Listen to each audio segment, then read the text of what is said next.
নমস্কার, আমি সুদর্শন। আপনাদের সাথে আমার সামনাসামনি সরাসরি প্রথমবার কথা হচ্ছে, তাই স্বভাবতই আপনারা প্রথমবারের জন্য আজকে আমাকে দেখছেন। তবে আজ কোনো গল্প শোনাতে আসিনি, একটা ছোট্ট বিষয় নিয়ে দু চারটে কথা বলতে এসেছি।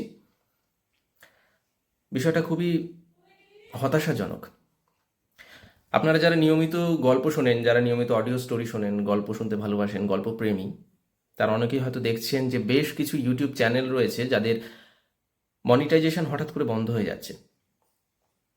এখন ইউটিউব এটাকে বলছে ইনঅথেন্টিক কন্টেন্ট বা ম্যাস প্রডিউস কন্টেন্ট, এরকম বলে তাদের ভুল যে এআই সিস্টেম রয়েছে সেটা কন্টেন্ট ক্রিয়েটরদের চ্যানেলটাকে রোবোটিক ভেবে ডিমনিটাইজ করে দিচ্ছে।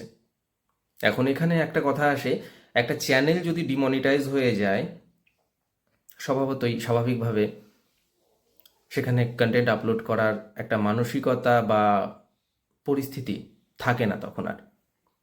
কারণ একটা কন্টেন্ট তৈরি করার পেছনে গল্প লেখা, পোস্টার ডিজাইন করা, সেটাকে আর্টিস্টদের দিয়ে রেকর্ড করা, তারপর এডিটিং করা এবং এক্সপোর্ট করে সেটাকে আপলোড করা, একটা অনেক বড় প্রসেস থাকে।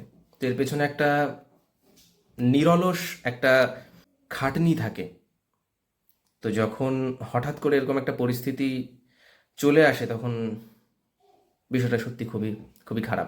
যাদের সঙ্গে এরকমটা হয়েছে তাদের জন্য আমার সমবেদনা রইল এবং ঈশ্বরের কাছে প্রার্থনা করি খুব তাড়াতাড়ি তাদের চ্যানেলের মনিটাইজেশন আবার ফিরে পাক, তারা আবার কাজে লাগুক নতুন দমে, নতুনভাবে, এবং আপনাদের বিনোদন করুক।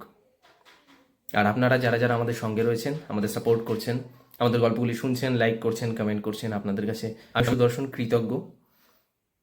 এইভাবে ভালোবাসা দিয়ে যান, পাশে থাকুন। দেখা হবে খুব তাড়াতাড়ি একটা ভৌতিক গল্পের সাথে। আশা করছি সকলে ভীষণ ভালো আছেন, ভালো থাকুন, সুস্থ থাকুন।